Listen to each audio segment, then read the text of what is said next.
After Moses died, God gave his people a new leader. His name was Joshua, which means the Lord saves. Joshua was going to lead God's people into the special land God had promised to give them. By this time, God's people had been wandering around in a baking hot desert for 40 years.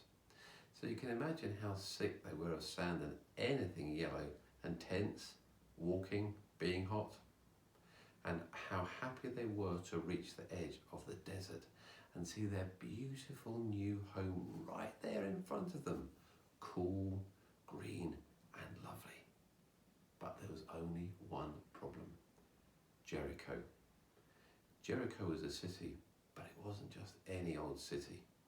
It was a fortress, and it stopped anyone from getting into the land. And the people looked at Jericho, at the big, giant, scary walls all around it, the tall, towering ramparts, and the heavy iron gates bolted shut.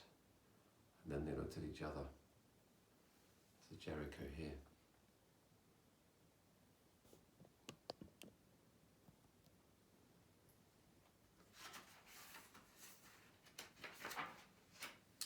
So, what would they do? No one knew. Well, God knew. And God told Joshua what to do. But Joshua must have looked surprised because it was a very odd plan indeed. God made his people a promise. I will always be with you, and I will never ever leave you. And if you do what I say, your lives in the new land will be happy and everything's going to go well. So Joshua gathered his army together.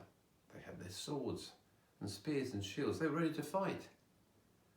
But the plan wasn't about fighting. It was about trusting and then doing what God said.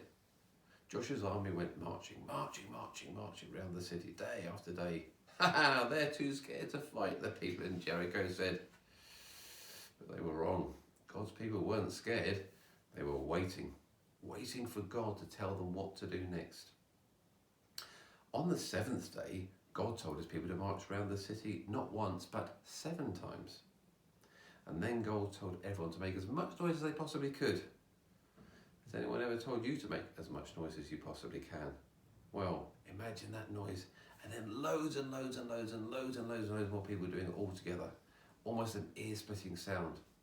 Well, do you know what? As it turned out, it was stone or brick splitting too.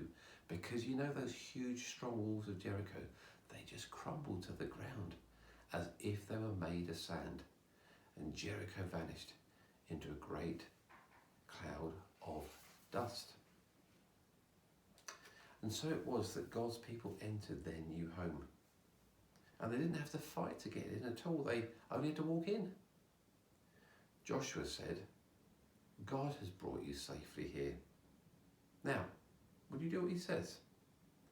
Everyone said, we promise. Because only God can make your heart happy, Joshua said. Don't pray to pretend gods. No, they said, never. And here's a picture of what life was like around their new home and new city, rather than that baking hot, sandy desert.